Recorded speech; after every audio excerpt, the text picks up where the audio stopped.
What's up, everyone? It's Q from Retro Q Gaming, and I am fresh off the Square Enix boat, if you will. So, Square Enix just finished their press conference, and like I promised, I'm only going to really just cover some of the main important things that I feel are really worth talking about.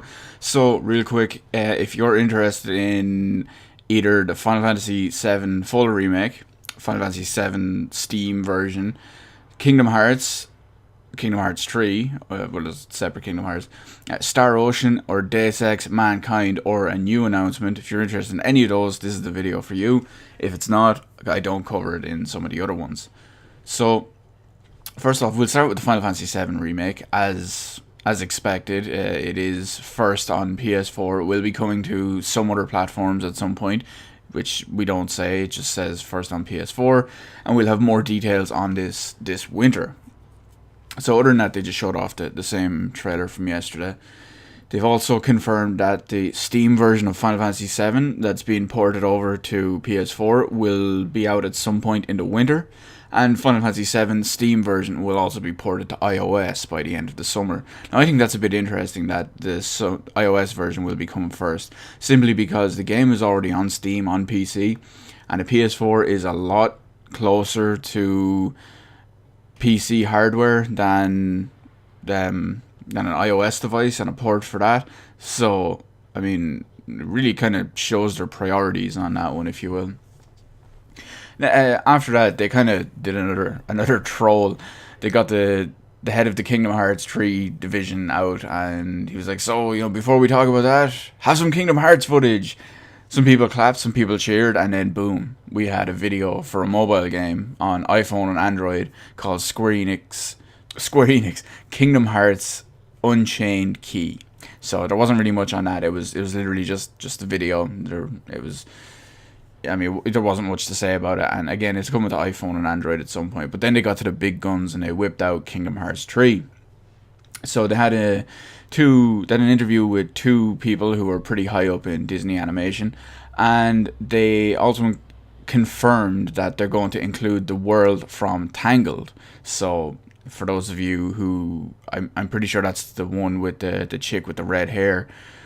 I haven't seen Tangled myself, but it's going to include that world, so expect a big world similar to that with the characters involved in it.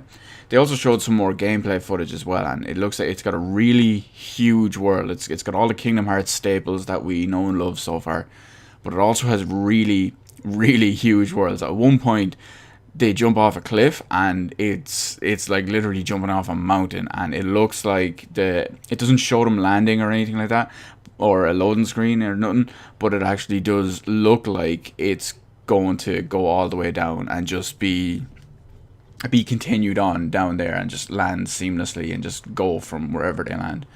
It also seems to have a huge focus on vertical gameplay, which makes perfect sense based on what I just said with, jumping up and down mountains. There was shortly after, they also showed stuff like running up the side of huge cliffs, dodging boulders at the same time, and then of course you have to climb your way up big bosses, Shadow of the Colossus style, and then start hacking at their head, their body, their hands, whatever their weak point may be, if that's the case. And a couple of people in the audience went crazy when they saw that the keyblades could be modified to turn into a pair of guns. That's usually, it would just be like the kind of thing where they point the keyblade and it shoots out like a bit of energy, but this one, they actually seemed like more full-on guns. And in the usual Kingdom Hearts Square Enix style, they brought out some of the skills. Now, the skills all looked really flashy, really huge and impressive and over the top. And almost all the skills that they showed off seemed to be based on Disney-related characters, Disney-related themes, and just all Disney-related, massive, flashy skills. So that's definitely one to look forward to. I know I'm personally waiting on it anyway. After that, they moved on and started talking about their new Star Ocean, which is essentially Star Ocean 5, otherwise known as Star Ocean Integrity and Faithlessness. So they confirmed that it's going to be coming out on PS4. The game has already been announced for Japan, but it's going to be coming out on PS4 in North America and Europe. So it is confirmed for those two territories, which is nice.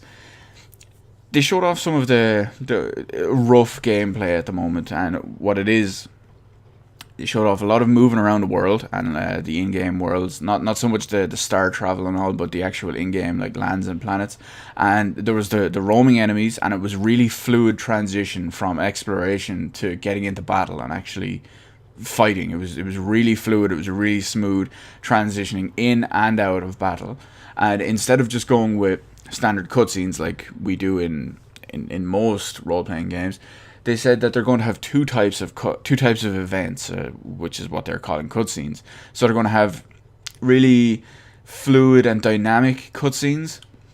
I say fluid in the sense that it will be a fluid transition in and out of the dynamic style cutscene, and it's also going to have some more traditional standard cutscenes as well. So it'll be nice to see what both of them will actually, how they'll contrast together and contrast with the actual style of the game.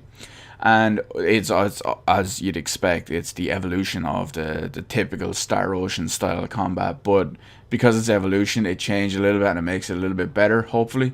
So we'll see how that works out anyway. But the guy who was presenting it, he made a note to say that the presentation was made and captured at 30 frames a second, but they're aiming for 60 frames a second for the actual game. It's going to come out in winter 2015 in Japan on PS4, and I think in Japan it's out on PS3 as well, but everywhere else it's just PS4. And it's going to be out at some point 2016 in North America and Europe. After that, they moved on to Deus Ex Mankind Divided, I'm sorry.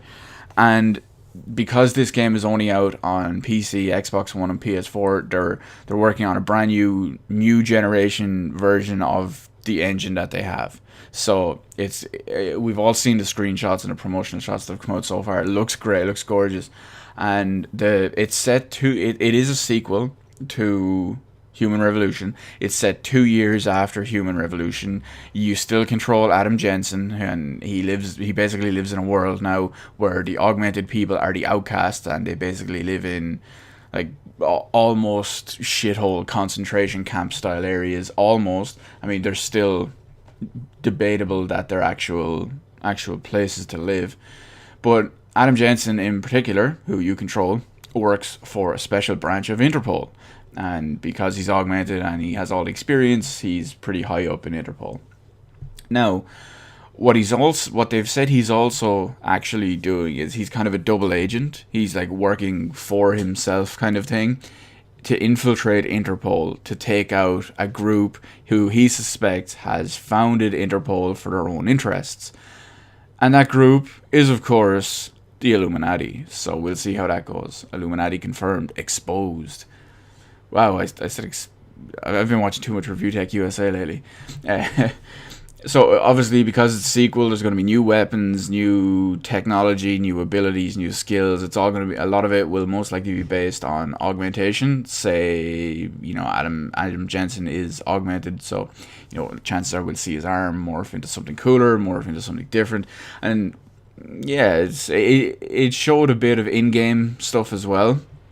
One thing that is important to note about this is they did say it was in-game footage and not in-engine footage, so it's more representative of what we're going to see. Now, I watched it on the stream, so I'm not going to really comment on the quality of and of course it's an E3 demo, so I'm not going to really comment on the quality of it too much, as well as being an in-development game.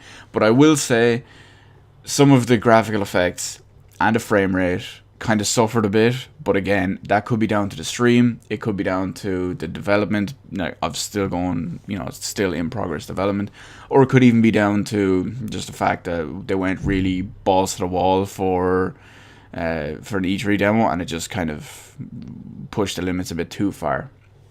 So the last thing really on that is that they really focused on the choices and the actions you make and do throughout the entire game. It will change the progress of the story and the ending of the story and the ending of the game. And like they said, it's PC, Xbox One, and PS4 in 2016. I'm most likely going to buy it. It looks pretty good. And lastly, this was pretty curious. They came out and announced that they've founded a new development studio. Square Enix founded a new development studio, and that studio is called Tokyo RPG Factory. and they're currently working on a new project. And this new project, it doesn't even have a proper name. It's just called Project Setsuna at the moment.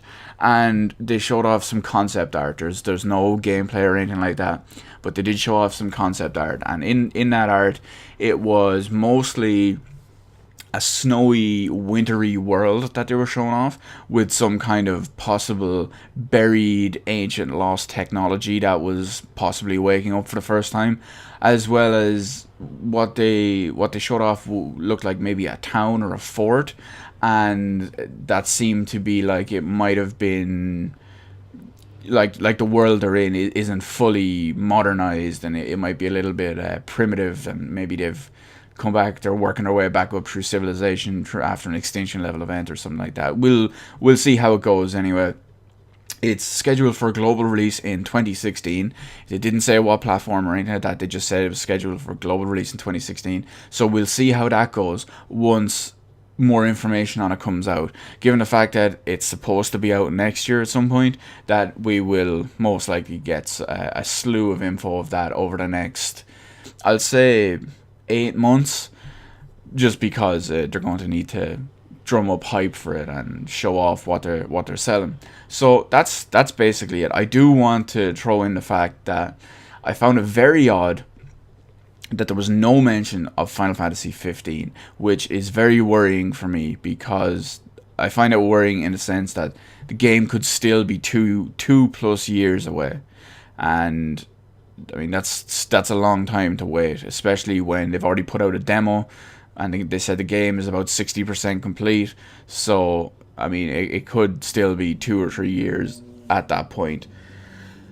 I can't really fault them for the whole not having Final Fantasy XIV Heavensward during their main Square Enix presentation, because Final Fantasy XIV Heavensward, the expansion pack that's out next week, it actually has its own event. It actually has 2 little of its own events this E3, which, you know, you can find the details on them over on the Final Fantasy XIV website. So I was a little surprised that they didn't really put anything in there other than a couple of seconds of gameplay footage during one of their product reels. But I would have liked to see that anyway, because there's enough videos as it is going around, and you're trying to watch them all and read on them all, and it's exhausting. That's all I can say. So that was what I felt was the more important stuff in the Square Enix press conference. Let me know in the comment section below about what you thought of anything in the Square Enix E3 presentation, be it ones I did or didn't talk about. But chances are, if you watched this video and stuck through this video, you were interested in one of the ones that I talked about, and we will have something to say about that. So let me know all that in the comment section below anyway. Hit the like button, hit the subscribe button. You can follow me on Twitter, details below in the description. Thank you for watching. I will see you on the rest of the videos in my channel while I still go through the Nintendo one. I have all my Nintendo notes that I need to get over and done with, and I will make the video on that. And we have the PC gaming conference later on in about 5 or 6 hours, so I'll be also looking at the what I feel will be the important stuff in that. Thanks for watching. See you the rest of the videos in my channel.